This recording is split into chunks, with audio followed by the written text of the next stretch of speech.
अस्सलाम वालेकुम नाज़रीन, मैं हूं बिलाल ज़फ़र। पाकिस्तान से कनाडा आया फरवरी साल 2023 में इमिग्रेंट बन के। आज की ये वीडियो बहुत सीरियस है और आंखें खोल देने वाली है। वो तमाम लोग जो इंडिया से, पाकिस्तान से, दुबई से, सऊदी से, कहीं से भी कनाडा आने के सपने देखते हैं, उनके लिए एक रियलिटी चेक है। ये जो नोट मैं आपको दिखा रहा हूँ, इनको देखकर हरगिज़ ये मत सोचिएगा कि मैं आपको अपनी दौलत दिखा रहा हूँ। ये पैसे गिनते हुए आपको दिखाने का मकसद ये है कि जो चीज़ आँखों से देखकर इंसान को एहसास मिलता है, वो खाली सुनने से पता नहीं चलता। अगर ये नोट आप गिने तो ये 18 नोट हैं और एक एक नोट $100 का है और कुल मिला के ये $1800 बनते हैं, जो माहाना हमें सिर्फ किराए की मद में यहाँ पर अदा करने होते हैं। अपने मुल्क की करेंसी के हिसाब से बात करें तो ये लगभग 4 लाख रुपया बनता है और इतनी रकम अदा करके हम एक 1 बेड की बेसमेंट में रह रहे हैं, जबकि पाकिस्तान में मेरे पास खुद का अपना घर था। और हम में से बेशतर फैमिलीज़ जो यहाँ कनाडा आती हैं, वो इतनी अफोर्डिंग होती हैं कि अपने अपने मुल्कों में, चाहे वो पाकिस्तान हो या भारत, अबव एवरेज लाइफस्टाइल गुजार रहे होते हैं। तो हर महीने इतना पैसा जलते हुए देखना, क्योंकि इससे आपकी कोई इक्विटी भी बिल्डअप नहीं होती, सिर्फ किराए की मद में ये बह जाता है, जल जाता है, सिर्फ गुजरे हुए वक्त की कीमत होती है।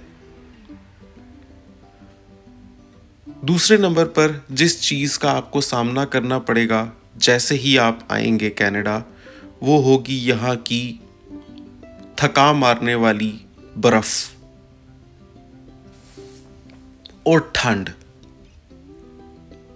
आज की इस वीडियो में मैं आपको हकीकत दिखाऊंगा कि न्यू इमिग्रेंट के तौर पर जब आप कनाडा आएंगे तो आपके शुरुआती दिनों में आपको किन किन मसाइब का सामना करना पड़ेगा। सुनने की बात और होती है और देख के एहसास ज़्यादा होता है, इसलिए इस वीडियो को पूरा एंड तक देखिएगा ताकि आपको मेरी आप बीती अच्छे तरीके से समझ आ सके और आप कनाडा आने का एक सोचा समझा फ़ैसला ले सकें। फिर चाहें तो आएं और चाहें तो जहां रहें वहीं रहें। मेरी नेक तमन्नाएं आपके साथ हर सूरत हैं। लेकिन सबसे पहले वीडियो को एक थम्स अप दे दें और चैनल को अगर अभी तक सब्सक्राइब नहीं किया तो सब्सक्राइब कर लें।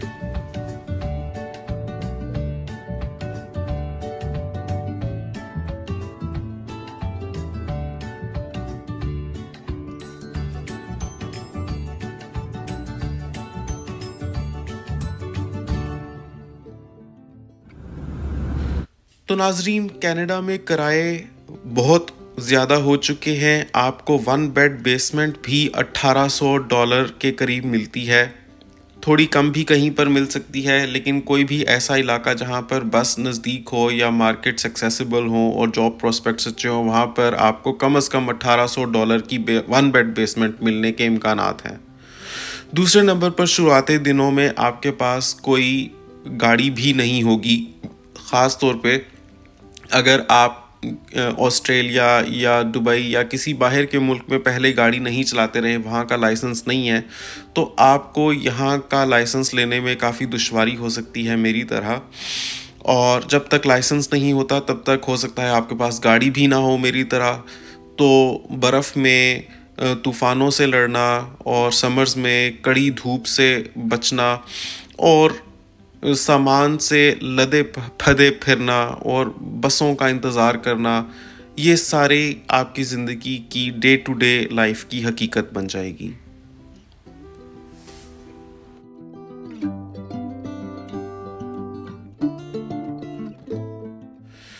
यहाँ पर ठंड इतनी होती है जितनी कम से कम मैंने तो अपनी ज़िंदगी में कुर्राए अर्ज़ पर कहीं और नहीं पाई। और आपको तकरीबन रोज़ाना ही स्नो शवलिंग करनी पड़ती है। शदीद ठंड में भी आप अंदर कंबल ओढ़ कर नहीं बैठ सकते, बल्कि आपको बाहर निकल कर बर्फ़ साफ़ करनी होगी, क्योंकि अगर आपने बरवक्त बर्फ़ साफ़ ना की तो बर्फ़ जम कर सख्त हो जाएगी, जिसके बाद हथौड़े मारने से भी नहीं टूटेगी। और जब वो उस स्टेट में एक दफ़ा आ गई, ब्लैक आइस बन गई, तो उसके ऊपर आप कितनी भी एहतियात से चलें तो आपके फिसल जाने का ख़तरा हमेशा रहेगा। और एक बार आप फिसल गए तो आपका घुटना, बाजू, कुछ भी फ्रैक्चर हो सकता है।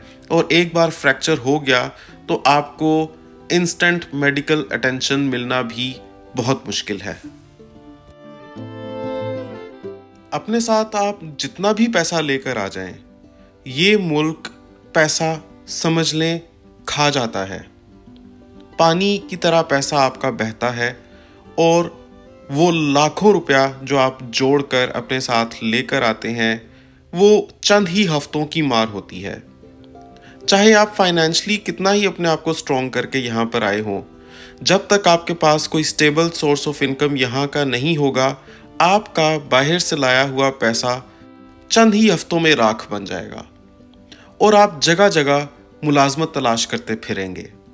फिर चाहे वो किसी कार के नीचे लेटकर नट बोल्ट टाइट करने वाले मैकेनिक की जॉब हो, या सड़क किनारे रेस्टोरेंट पर डिश वॉशर की जॉब हो, या किसी प्लाजे में सिक्योरिटी गार्ड का काम हो, आप हर किस्म का काम करने के लिए यहाँ पर तैयार होंगे।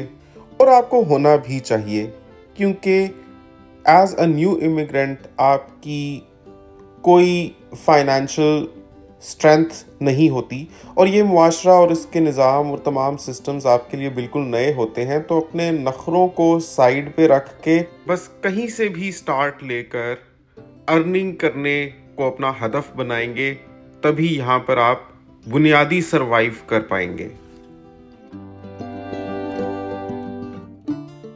आते साथ आप ड्राइविंग लाइसेंस भी लेने की कोशिश करेंगे।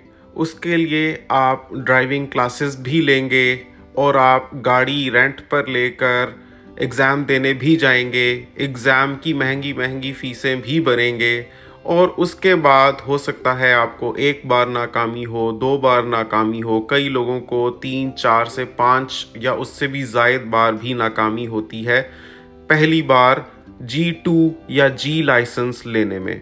और जब तक आपके पास G2 लाइसेंस कम से कम नहीं होता, तब तक आप इंडिपेंडेंटली गाड़ी इस तरह नहीं चला सकते कि जब तक आपके साथ कोई एक्सपीरियंस्ड ड्राइवर ना बैठा हो आप चला नहीं पाएंगे गाड़ी।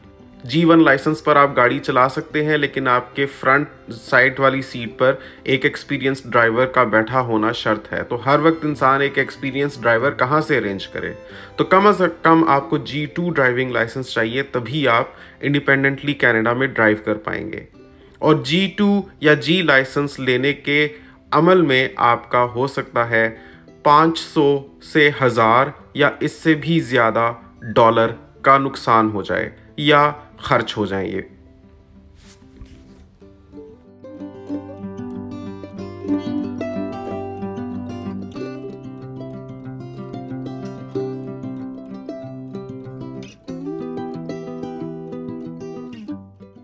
शुरू के दिनों में आपको लंबी लंबी कतारों में भी खड़ा होना पड़ेगा, और हो सकता है आपको अपने फैमिली समेत और छोटे छोटे शीरख्वार बच्चों के समेत लाइनों में लगना पड़े। ख़ास तौर पे अगर आप बड़े बड़े शहरों में जाते हैं जहां क्राउड बहुत ज़्यादा होता है, तो अपना सोशल इंश्योरेंस नंबर बनवाने के लिए, बैंक अकाउंट खुलवाने के लिए, हेल्थ कार्ड्स बनवाने के लिए आपको काफ़ी इंतज़ार भी करना पड़ सकता है, जो एक कठिन मरहला होता है।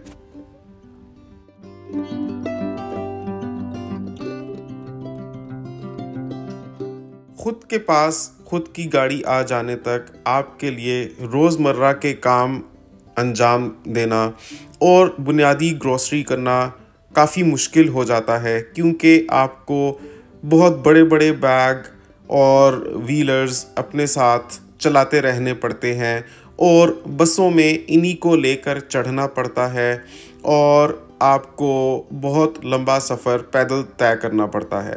ख़ास तौर पे आपकी मुश्किलात मज़ीद बढ़ जाती हैं अगर आपके पास छोटे बच्चे भी हों, क्योंकि उनको समझ नहीं होती और वो जिस ऐश आराम और आसाइशों के हिले होते हैं उनको उसी की तलब होती है।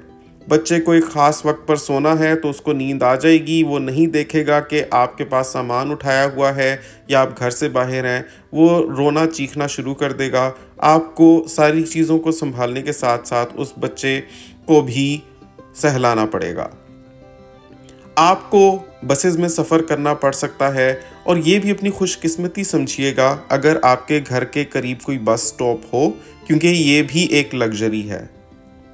लेकिन ज़रूरी नहीं है कि आप अगर एक बस पर चढ़े हैं तो वो सीधा आपको बाज़ार से घर तक उतारेगी, बल्कि बीच में आपको एक या दो बसेस चेंज करनी पड़ सकती हैं। और जब एक बस से उतरेंगे तो दूसरी बस ज़रूरी नहीं है कि आपके लिए रेडी खड़ी हो, बल्कि आपको आधे से पौना घंटा इंतज़ार बस स्टॉप पर करना पड़ सकता है। फिर चाहे लगी बारिश हो या आंधी तूफ़ान आया हुआ हो या कड़ाके की धूप पड़ रही हो या तूफान आया हुआ हो।